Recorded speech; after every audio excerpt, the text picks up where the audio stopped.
Howdy do y'all, this is John, and today we're talking about Jurassic Park 3, a movie that came out back in 2001 starring Sam Neill. And in Jurassic Park 3, Alan Grant is practically kidnapped by this two divorced couple who are trying to find their kid. And their kid happens to be on Isla Sorna, the second island with dinosaurs on it. This is the first Jurassic Park film to not be directed by Steven Spielberg. It was instead directed by Joe Johnston, who's best known for Honey, I Shrunk the Kids. Apparently, Joe requested to direct Lost World, but instead Steven wanted to do it, and so he just simply gave the third one to Joe. And ultimately, while I acknowledge that technically this is a bad movie and stuff, I cannot hate it. This movie is very nostalgic for me. It was the first Jurassic Park movie I remember watching. I don't remember watching the first two until I was like 11. However, I was like 4 when I saw Jurassic Park 3. And like I said, it's just too nostalgic for me. And I just simply cannot help but have fun watching it. It's like Van Helsing. I just can't help it. And let's let the cat out of the bag here, the whole idea of Alan Grant falling for this whole thing, this whole charade that the Kirbys, give him, not only faking being this big businessman, but also the whole we're not going to land on this island, like, I wouldn't have fallen for it. And I don't think Alan Grant would have fallen for it. Speaking of Alan Grant, unlike with Ian Malcolm in The Lost World, his character is basically the exact same character he was at the end of the first movie. There's character growth with him in that movie. However, there's no growth in between that film and this movie. And the Kirbys, Paul and Amanda, they have a sympathetic motive, but they do have quite a few unjustifiable actions. Kidnapping Alan Grant, what the heck?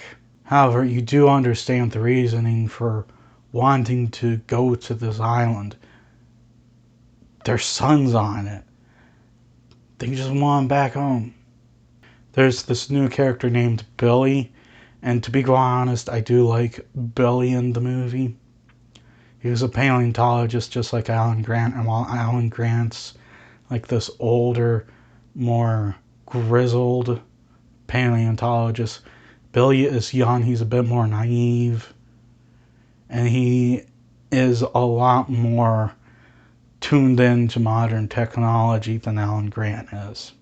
Alan Grant's trying to teach him how to do this, and Billy is trying to figure out how to use that, but with modern tech.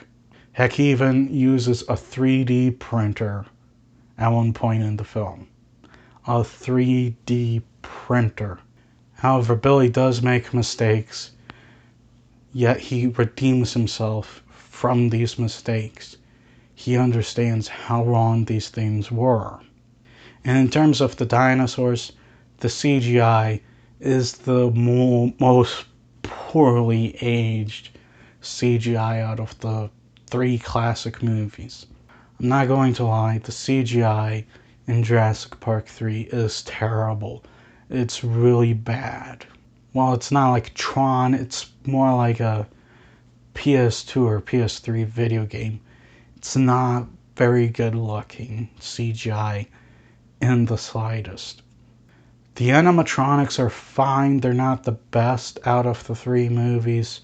However, I think it had more to do with, they were given less to do with the animatronics than they were in the first 2 movies. Pretty much everything else was relegated towards the CG dinosaurs. Speaking of the dinosaurs, there's a new dinosaur antagonist. It's the Spinosaurus. And really, other than this controversial fight between the Spinosaurus and the T-Rex, I actually like the idea of the Spinosaurus. Now, there were some things about the dinosaur we didn't know at the time they made this movie, but ultimately, I just think the Spinosaurus is kind of awesome. And really, my final thoughts on the movie is it's a guilty pleasure. I just cannot hate this movie. I have a lot of fun watching it, partially due to nostalgia. And really, as bad as it is, I'd rather watch this than Fallen Kingdom. I'm not going to grade the movie. I don't do that with guilty pleasures. If anything, it's probably like a 3 or something like that. But like I said, I just cannot hate this movie. So anyway, thank you guys for watching. I hope you enjoyed the video. Please hit the like button if you did. Please also subscribe if you're new to the channel. And as always, please remember, the Podetsky will return.